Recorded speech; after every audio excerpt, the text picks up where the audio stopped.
Agora, explicando um pouco sobre a CLT, a consolidação das leis trabalhistas, nelas estão incluídas as normas que regulam as relações de trabalho entre o empregador e os empregados. Na CLT estão definidos os direitos e deveres tanto do empregador quanto ao empregado. As normas se referem às relações de trabalho e também às regras dos processos trabalhistas na Justiça.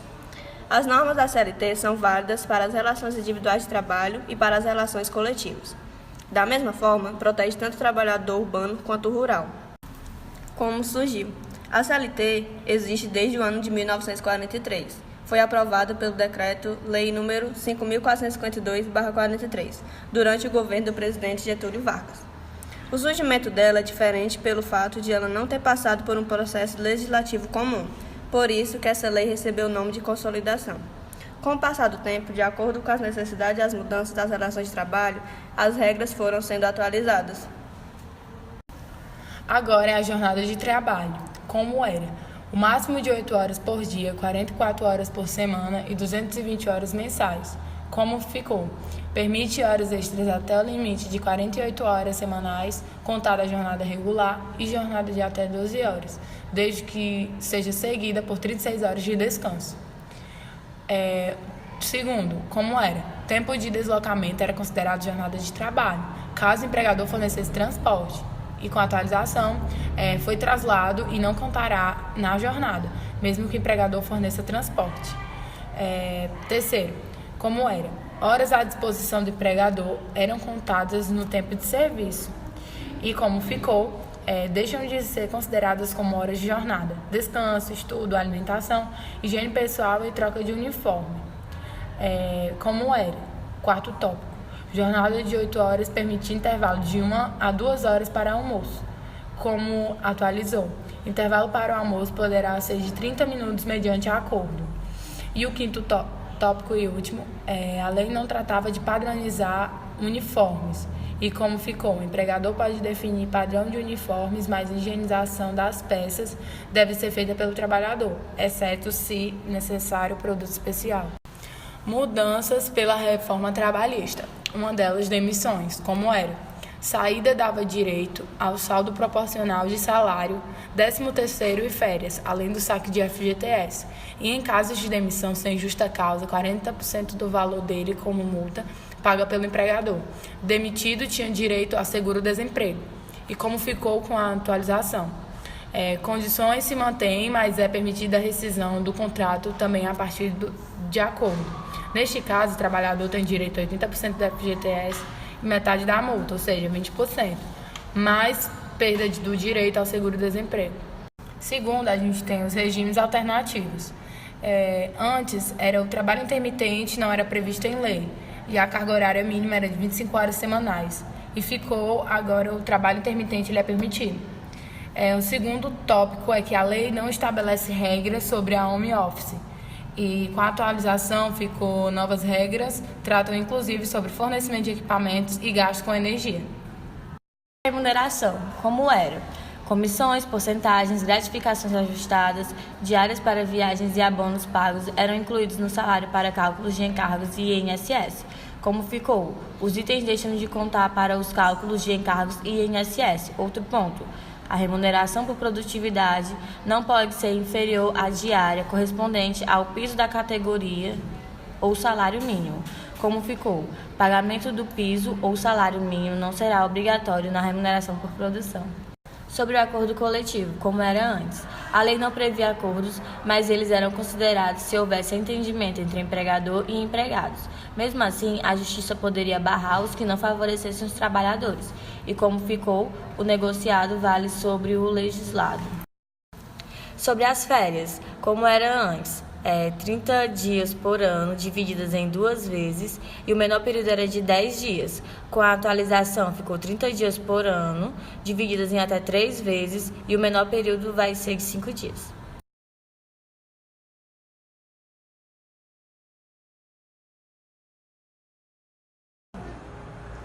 Bom dia! Vamos começar agora uma entrevista sobre as atualizações da CLT com um convidado muito especial, o advogado André Alves, que é especializado em direitos trabalhistas. Vamos começar nossa série de perguntas. Bom dia, senhor advogado. Como a gente está nessa época de Natal, de férias, os empregados eles pensam muito nessa reforma trabalhista em relação às férias. Alterou alguma coisa? Primeiramente, bom dia, né? E é o seguinte, dando uma introdução, falando um pouco sobre como era antes da reforma. Antes da reforma, o empregado ele tinha direito a 1 mês de férias após o período de 12 meses, né, prestando o serviço. E agora, após a reforma, ele tem direito a fracionar esse mês de férias em 3 vezes. Que, no caso, pelo menos um desses períodos precisa ser necessariamente superior a 14 dias e os outros 2 não pode ser abaixo de 5 dias. Continuando nesse âmbito de descanso remunerado, com a jornada de trabalho acima de 6 horas, a gente sabe que o trabalhador ele tinha 1 hora de almoço, né? E com essa nova atualização ficou sabendo-se que poderia diminuir. Isso é verídico? Sim, de fato, de acordo com a reforma, pode ser sim feito um acordo, né, com o empregador em relação ao período de descanso. Só que o mínimo são 30 minutos, o mínimo permitido, né, pela CLT nesse acordo para diminuir, fazendo com que tenha assim, algo positivo no empregado, que no caso é sair mais cedo do serviço, por exemplo. Continuando na questão da jornada de trabalho do funcionário, tinha a questão muito conhecida do banco de horas, que era um acordo entre o funcionário, o empregador e o sindicato. Alguma coisa foi alterada nessa nova CLT, na questão do banco de horas? Explicando logo um pouco sobre o que é esse banco de horas, para quem não sabe, é um acordo feito do empregado e empregador e o sindicato também responsável pela classe. Esse acordo envolvendo o sindicato é justamente o que complicava antes da reforma, que deixava tudo mais burocrático. O sindicato, no caso, o sindicato dos trabalhadores, né? E esse acordo consistia em fazer com que o empregado conseguisse trabalhar a hora extra e que futuramente ele pudesse utilizar essa hora extra, por exemplo, para tirar um dia de folga. E agora, com a reforma, excluiu o sindicato dos trabalhadores desse acordo, e agora o acordo é bem mais fácil porque é feito somente com o empregado e o empregador. E tem um detalhe que é de se estender no máximo por 6 meses. Continuando a nossa última pergunta, ela está envolvida também com o trabalhador, né, em si. E a gente gostaria de saber, na ida e na volta do trabalhador para a empresa, né, a questão do transporte, tem algum direito, alguma lei que fala sobre essa questão da jornada de trabalho dele nessa transição de ida e volta até a empresa? As empresas vão distantes do local de moradia do empregado. Sim, é bem comum essa questão de essa atenção do trabalhador quanto à questão do preparo dele, né, que no caso é se transportar até a empresa. É comum em locais que é difícil acesso à empresa e locais com pouco transporte, ou mesmo não ter acesso ao transporte público, né? E a CLT diz que, né, antes da reforma, a CLT dizia que as horas de trabalho eram contadas a partir do momento que ele estava se transportando para a empresa. Por exemplo, se o empregado trabalha 8 horas por dia e o trabalho dele começa às 7 horas e ele pega um transporte às 7 horas para chegar 8 horas na empresa, então a partir de 7 horas já estava contando o horário de trabalho dele. Mas se for analisar, ele trabalhava na verdade 7 horas, porque ele leva 1 hora para chegar na empresa. Agora, depois da reforma, é contado as horas de trabalho a partir do momento que ele chega na empresa. Ou seja, se ele pegava um transporte para chegar às 8, agora ele passa a pegar às 6 para chegar às 7 e aí a partir das 7 ser contado as 8 horas de trabalho. Finalizando a entrevista de hoje, quero agradecer a presença ilustre do advogado André Alves. Eu que agradeço pelo convite. No próximo bloco, nós vamos ver como as vendas do Natal influenciam o comércio varejista. Agora nós passamos a palavra para os nossos patrocinadores.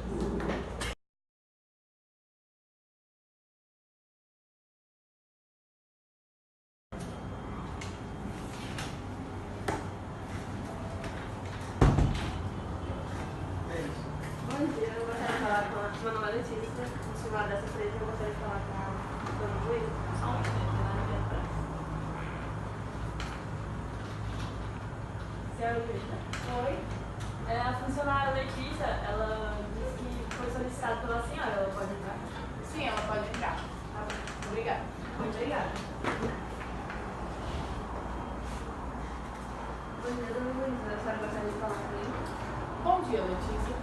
Eu gostaria de falar que, assim, os seus serviços na nossa empresa têm sido muito bons, você é uma excelente funcionária. Porém, a nossa empresa está passando por um processo muito difícil. Então, a gente está cortando alguns funcionários. Então, assim, desde já eu gostaria de avisar que você está em aviso prévio, que daqui a um mês você não prestará mais nenhum serviço da nossa empresa. E que, além de tudo isso, a gente você terá os seus direitos. Mas assim, os meus direitos é o salário, o 13º, férias e um saque pelo FGTS. Isso, muito bem. Porém, Letícia, eu não sei se você sabe, mas teve uma nova atualização da CLT. E foram mudadas algumas coisas. Uma delas está a questão do FGTS. Infelizmente, não posso usar mais dar o seu FGTS 100%. Eu só vou poder dar 80%. E também a questão da multa, né? Porque uma demissão sem justa causa. Então, eu vou ter que dar a multa não vai ser mais, né, toda, vai ser só 20% da multa. E, infelizmente, você não vai ter mais seguro-desemprego. As outras coisas você terá. Férias, 13º, salário, não se preocupe. Mas, desde já, eu gostaria que você fosse à procura de outro emprego. E espero que em breve a gente possa se encontrar, ninguém sabe. Obrigada. Muito obrigada. Até a próxima. Bom dia, senhora Elaine. Bom dia. Como você deve saber, você foi contratado para a nossa empresa e você vai ficar na área de produção, no setor de coco ralado. O uniforme. Eu posso vir do jeito que eu me sentir à vontade, né? De acordo com a CLT, eu como empregador devo proporcionar a você um uniforme, ou seja, na empresa tem que haver uma padronização, só que você vai ficar responsável pela higienização desse uniforme. Seja bem-vindo à nossa empresa. Obrigado. Deu certo?